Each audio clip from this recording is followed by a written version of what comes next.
Please be seated. Distinguished guests, a very warm welcome to you on what is one of the oldest and happiest occasions in the college calendar. And a special welcome to all of those supporters who've come here to celebrate with you, the diplomates, and hopefully to share your happiness. Passing the MRCP is a key event in the life of a physician, but we know there are many others here today, parents, partners, children, friends, who've been just as important in helping you towards your hard-won success. So, new members, please can you stand up? Either look at the camera if someone's at home, or look up in the gallery if you've got somebody here. Wave at them. Don't be embarrassed. And let's give them applause.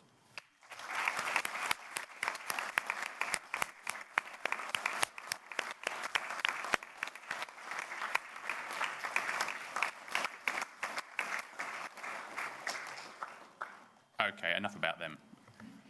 Please sit down.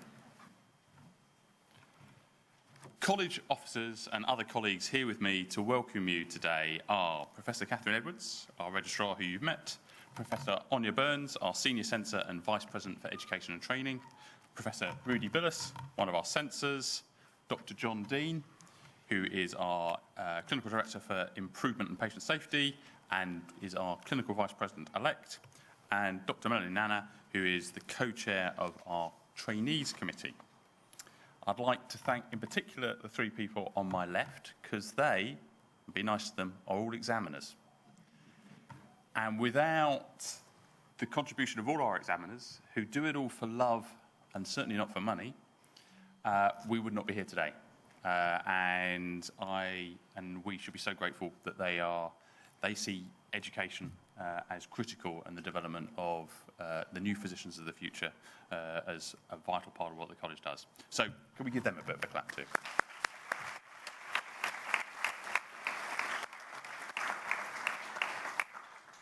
Now, at these ceremonies, we try and give you a little idea a bit about what the college is all about. And so Melanie is going to speak to you this afternoon.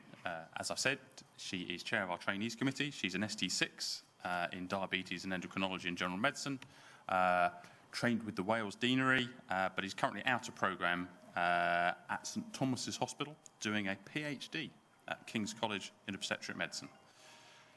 Melanie.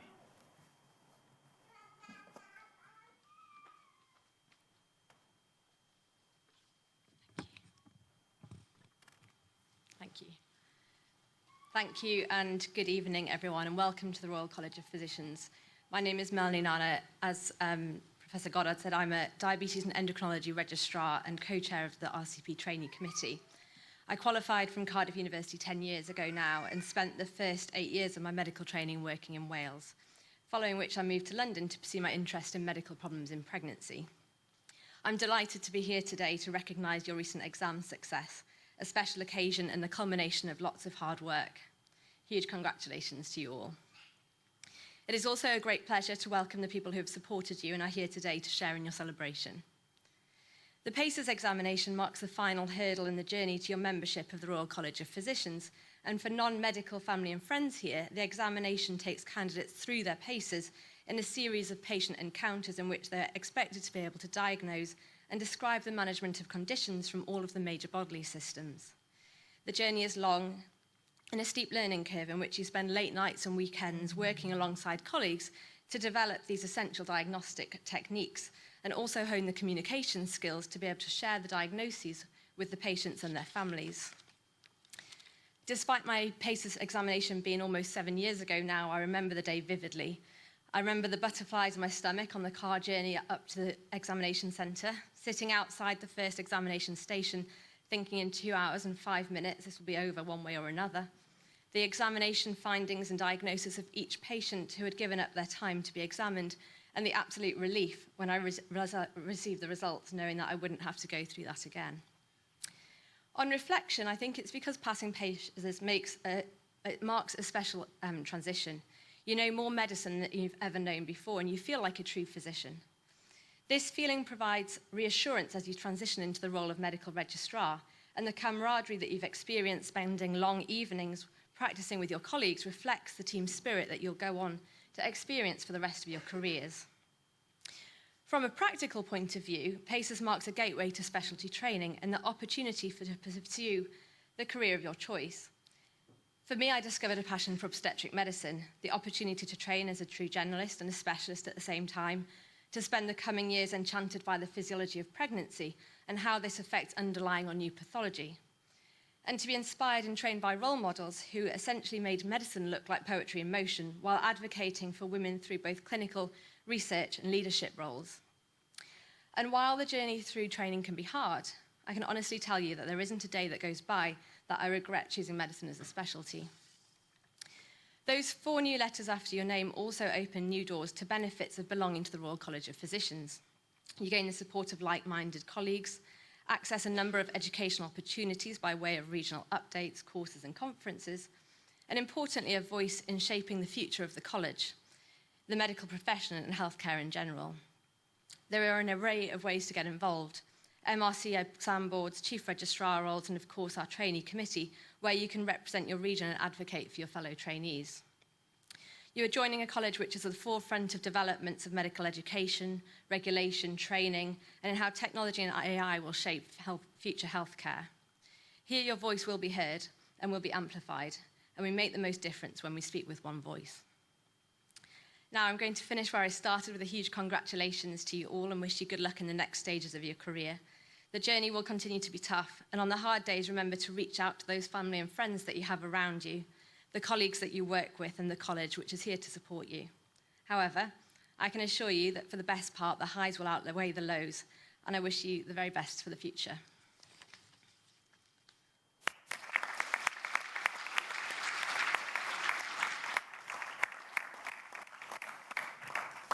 Thank you, Melanie. So we now come to the presentation of the diplomas, and I will ask Professor Cathryn Edwards, our Registrar, to introduce you, the new members.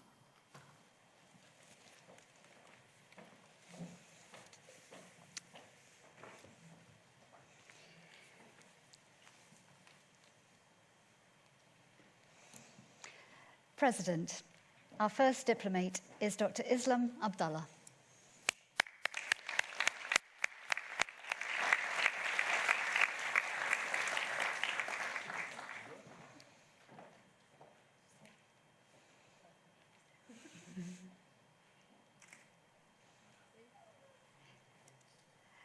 Dr. Anshul Agarwal.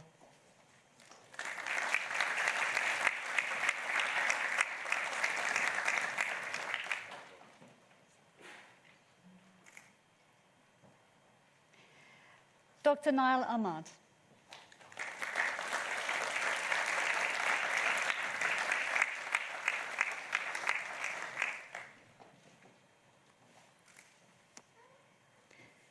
Dr. Safa Al-Taytoun.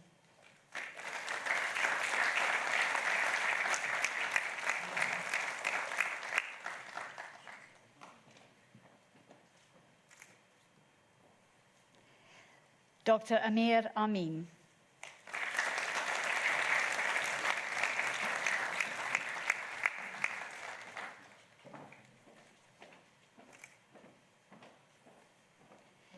Dr. Ali Benaroz.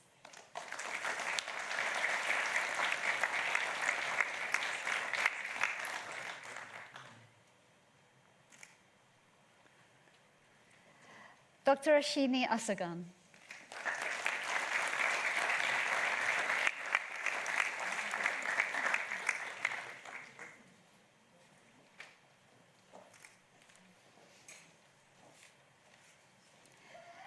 Dr. Anushka Bajamanch.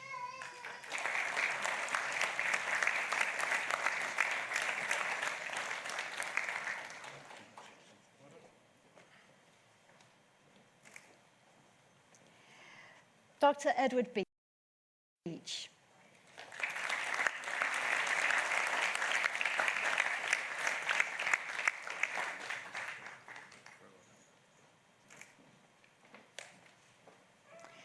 Dr. Hasna Bola.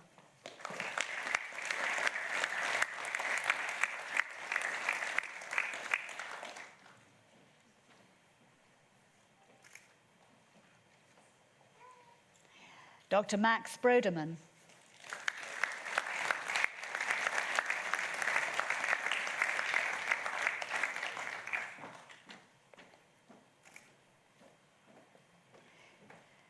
Dr. Saba Chowdhury.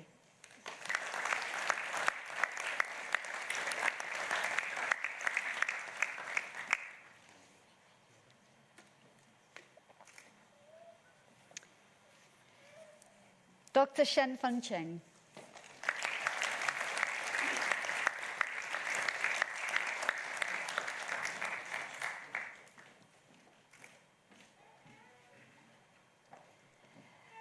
Dr. Medha Devkota.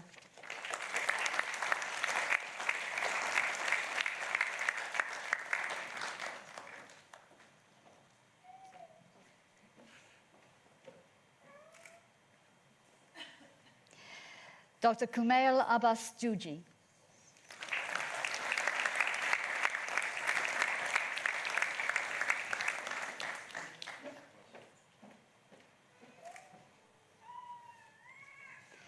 Dr. Michael Dollahan.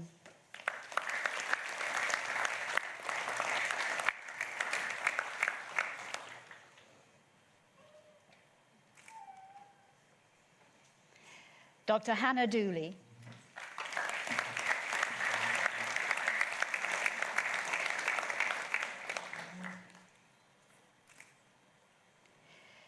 Dr. Sophia Ellis.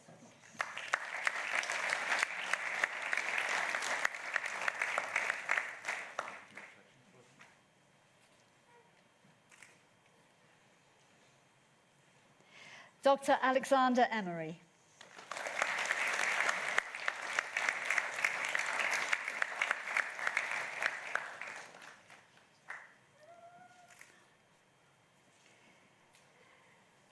Dr. Nada Fawaris.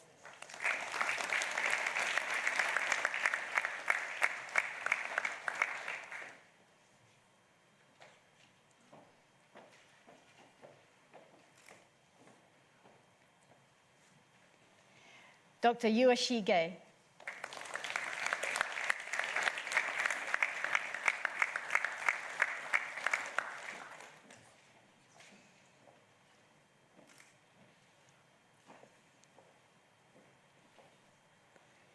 Dr. Freya Glover.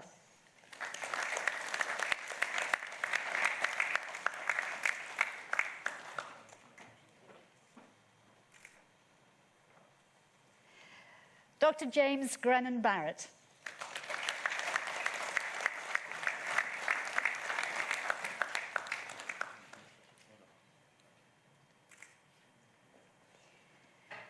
Dr. Georgina Hanbury.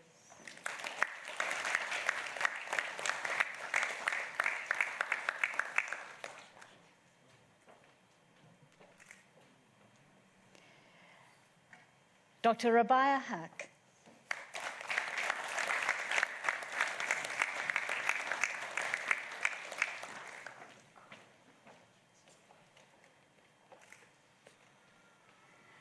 Dr. Regitha Higoda.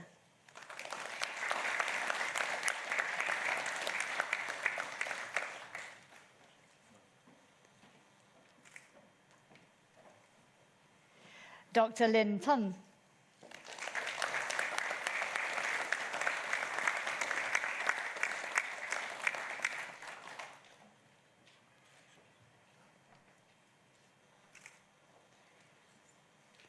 Dr. Anupama Janaki Krishnamurthy.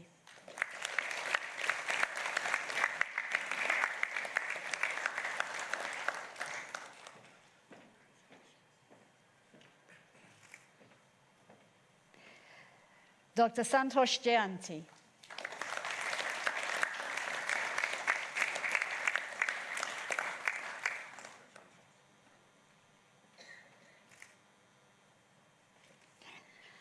Dr. Mark Johnson.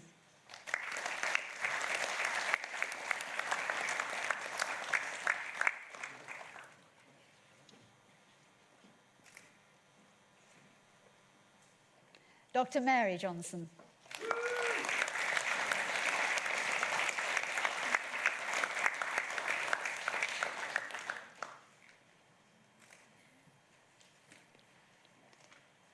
Dr. Dia Kapila.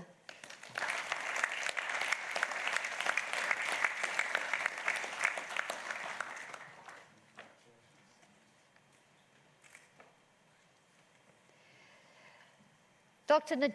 Nagenvit Kaur.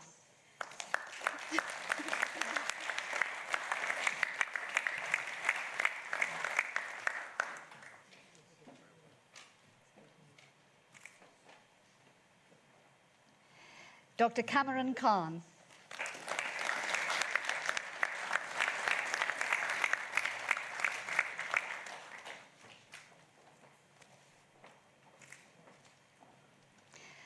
Dr. Mir Azam Khan.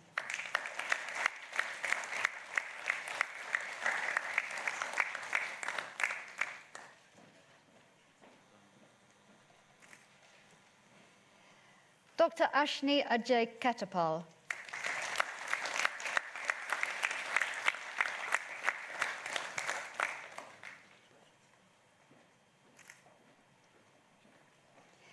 Dr. Jaya Laxmi.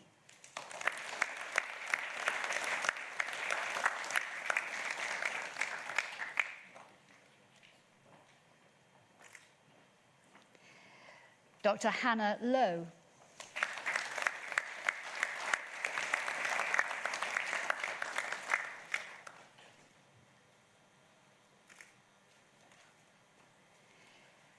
Dr. Arena Marden.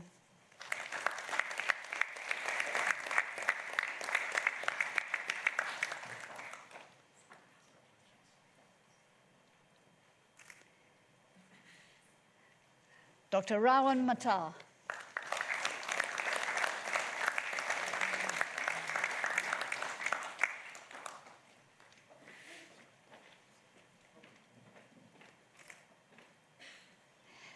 Dr. Marit Barbara Meerdink.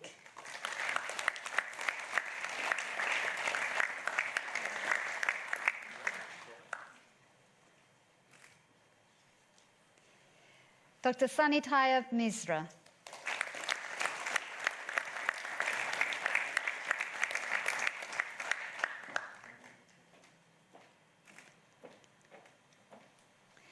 Dr. Kinnowe Mon.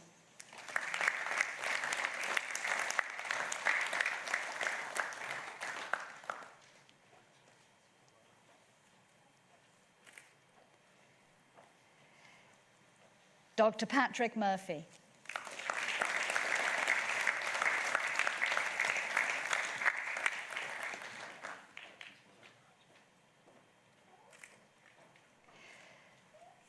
Dr. Elisabetta Mutoni.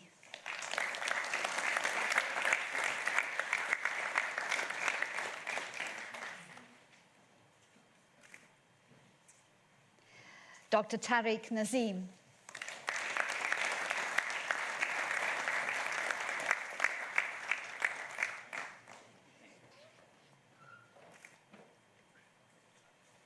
Dr. Ayomikum Odekunle.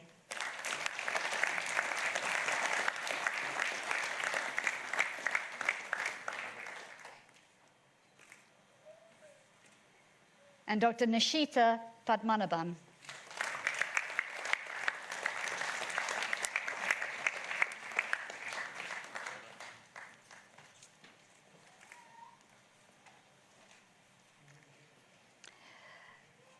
Dr. Kumarason Raman.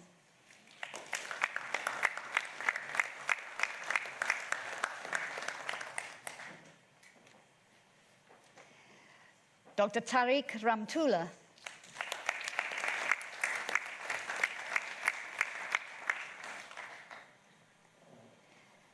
Dr. Mohammed Ishaq Ramtula.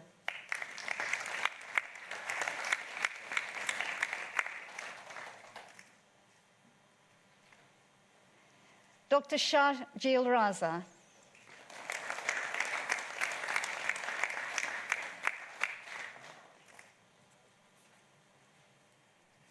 Dr. Camilla Reed.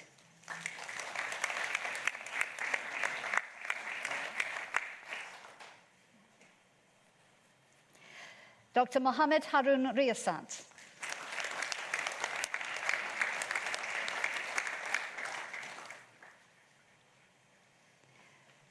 Dr. Annalise Richards.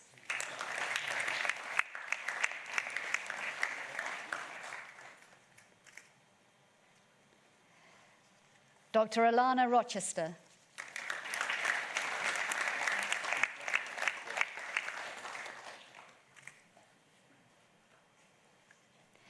Dr. Francis Rogerson.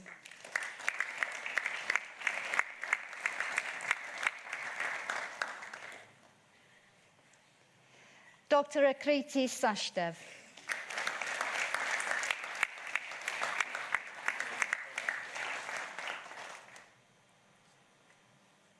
Dr. Dinah Saleh.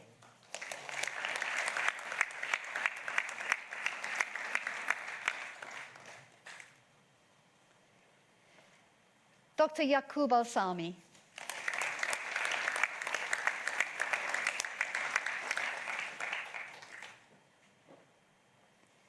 Dr. Julia Scaife.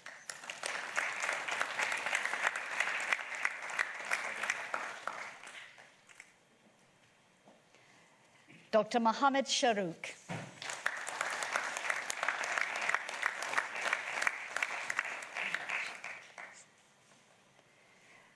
Dr. Kishani Susie Haran.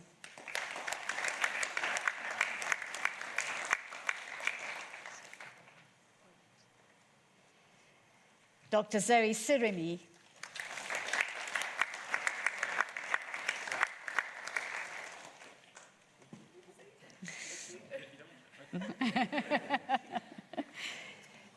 Dr. Helen Thompson.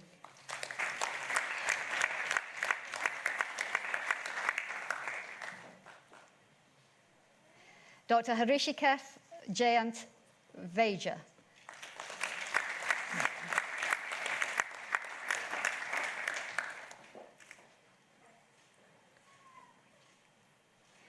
Dr. Purnima Vijayaranti.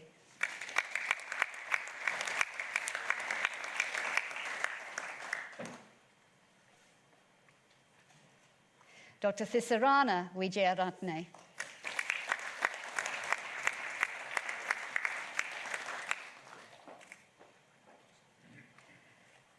Dr. Maya Wynn.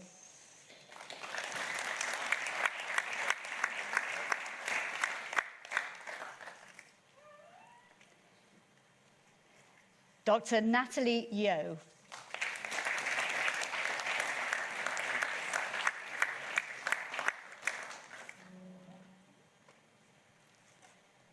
Dr. Helen Kara Yunan.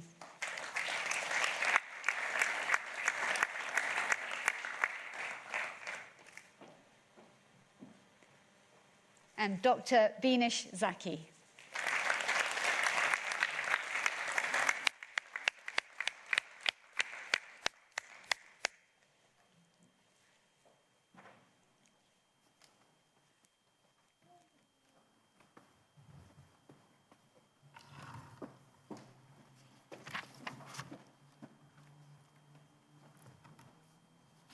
Thank you, Registrar, for reading out all those names perfectly.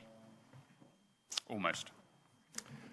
Now, I've done this for 9 years, both in the Registrar's position but also as President. So I reckon I've seen about 4,000 to 5,000 of you members go through. So this is quite emotional for me because this is the last time I'm going to do it because I demit in September. So thank you for letting me share your day, first off. And it's brilliant to be here with you all in person. The membership ceremony before this we did a couple of months ago. I was all ready to rock and roll, and then my test went positive on the morning of the ceremony. So I had to do it virtually. So it's wonderful to be able to do it with you as real people. Okay, and I've got a captive audience. So how long have you got? I won't be long. Okay. So despite the turbulent, and have there ever been as turbulent times that we're all living through, this is a day of celebration for you all. And I'm proud that I'm one of the first people to congratulate you on getting your MRCP diploma. Now, it's not an easy exam. We don't think it should be. And I suspect now that you've got it, you don't think it should be any easier for those that come after you. And I know that it's an exam that some of us have enjoyed so much we've done it on several occasions.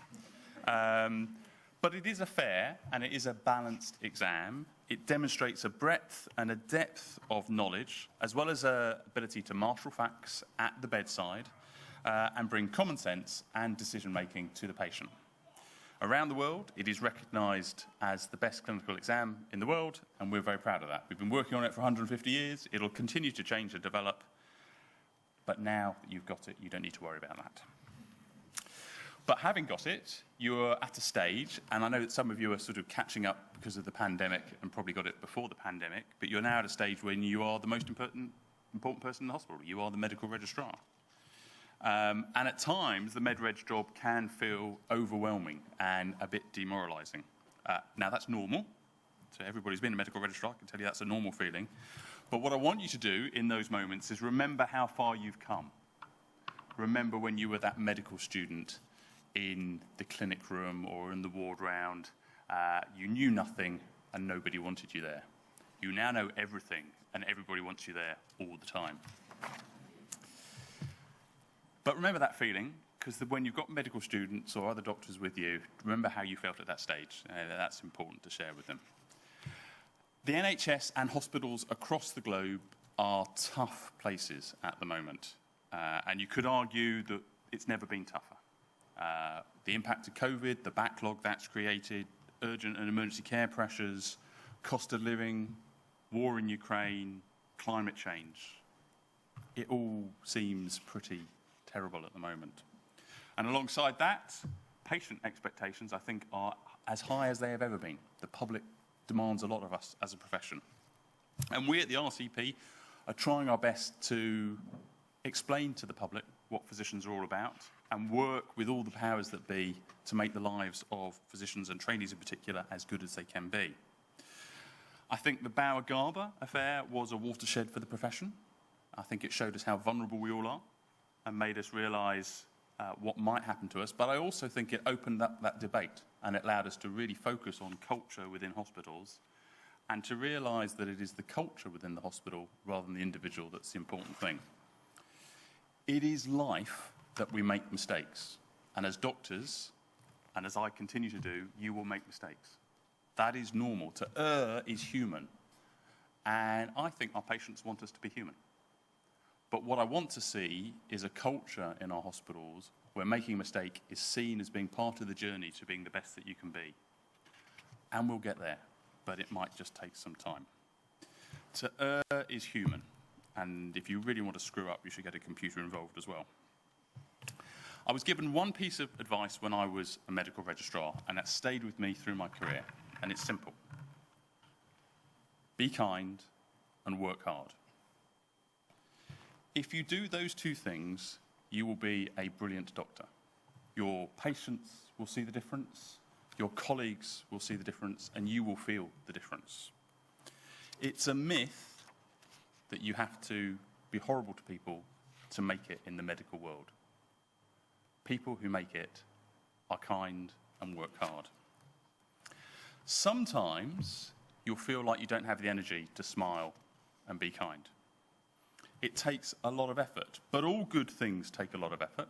Imagine you're training for a marathon, you need to practice. And you probably need to practice at smiling. So when I'm on call at the weekend, something I truly love, 8 o'clock, post-op ward round on a Saturday morning, I know it's only downhill from that point. So if I don't start as high a point as I can start at, it's going to be tough. So they don't really like me on my medical assessment unit because I pitch up on a Saturday morning going, "Hi, everybody." Now, that's cognitive behavioural therapy. I'm having to try. I might feel a bit like that. But actually, as you do that, you'd be amazed at the effect that has on your patients. Just imagine if you're a patient, you're sitting, you're scared, you feel ill, you feel terrible. There's a group of people in front of you who seem to be happy, are working together and buzzing. Or there's a group of people in front of you who are miserable, getting at each other and look dysfunctional. How is that going to make you feel? So, even if you feel a bit work hard to look positive, and you'll be amazed how much that makes the day go quicker and how you will all work much faster together. In other words, beware the shadow that you cast. Never underestimate the effect that you have on other people around you. It's amazing. Okay. Now, the other bit of advice that I was given was get to know your team. You are now in positions of leadership within the medical team. You are the most senior trainee often around on the ward. You'll have lots of people under you, and you'll have medical students around, and you'll have other care professionals looking to you for leadership. So get to know those members of the team. You've got to spend time with them. Take them for coffee. Get the consultant to pay for it, but take them for coffee, or even go out for a drink afterwards or whatever. But if you get to know the people in your team, you'll be so much more effective and functional. Avoid people that drag you down. Mood generally follows a Gaussian distribution. And the outliers, there are 2.5% of people who are really, really positive, the Tiggers of this world. They're a little bit annoying. But sometimes it's useful to feed off them. What I want you to do is I want you to avoid the bottom 2.5% of people. Those mood hoovers, those people who are like dementors. They suck the joy out of the environment that you're in. Recognise them, and you'll have to work a bit with them, but then try and avoid them. So that's 1 in 50 people. So in this room, there might be a couple of mood hoovers. And if you can't see one around you, there are some mirrors in the bathroom. Remember that you are valued. You are valued by your patients, you're valued by your families, you are valued by your colleagues. You are all unique and you are all highly gifted. Never forget that, and don't let anybody tell you any different. After nursing, the medical profession remains the most trusted profession by the public. Why? Because the public knows that we put our patients first, and that is the hallmark of a physician. Don't let one vexatious person ruin your day, because for every patient that seems a bit cheesed off with you, there are 20 patients who are delighted that you are there. Remember that medicine is brilliant. Think back to those medical school days and think of the advances that we've made in that really relatively short time. Things like T-cell therapies, advances in genomics, electronic patient records. Okay, not all have been advances, but things are changing constantly. The science of medicine is evolving as we speak. There are new things coming along. Get used to change. Our patients are getting older, they're living longer, and they're living with more multimorbidity. We've got tough jobs. Medicine, in the words of Cyril Chandler, a fellow of this college, used to be simple, ineffective, and relatively safe. Now it is complex, effective, and potentially dangerous. So to help you through all of that, always remember the patient in front of you is a human like you are. Behind that person in bed or on the chair in clinic, there is someone who laughs and cries like the rest of us, has got families at home, and has got a story to tell. And always remember that, because that makes the job so much more rewarding. William Osler, who some of you may have heard, who I think many people would say is the godfather of clinical examination, really got it. He said, "The good physician treats the disease, the great physician treats the patient with the disease." Doctors are, amongst most countries' highest achievers. So, stand back, use those skills that you have to make a difference. You can all change the world, and particularly the medical world, to be better. Standing at the sidelines criticising doesn't do anything. Get involved, make a difference. You can change things.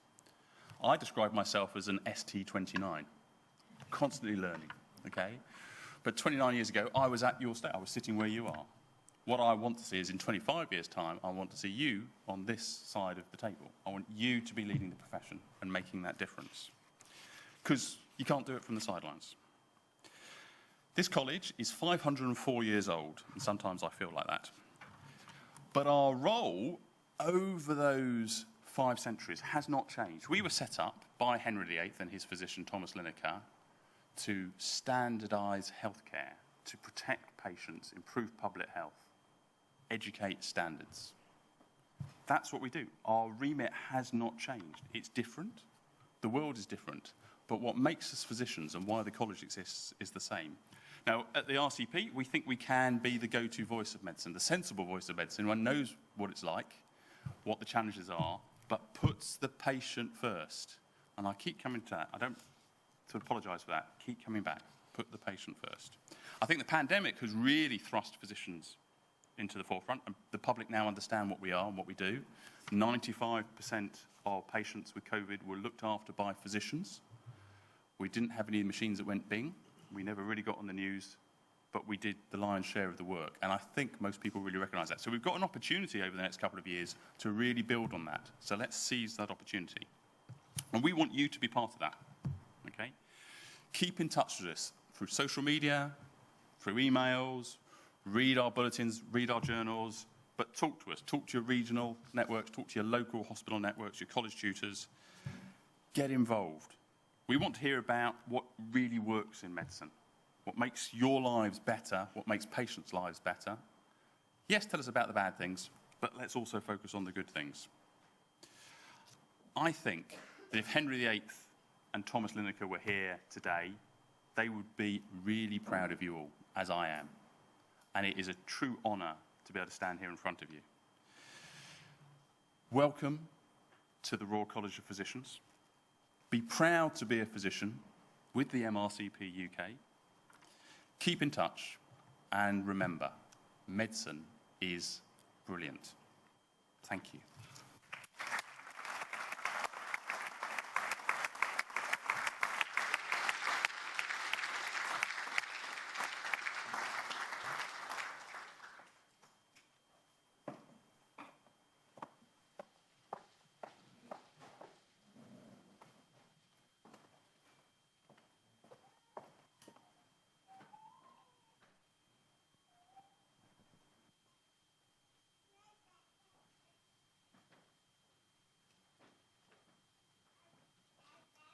Thank you, everyone. We hope you really enjoyed the ceremony. As the Registrar mentioned at the top, the President's now going to come back in and we're going to have a group shot from the gallery, and Sophie will direct you through that.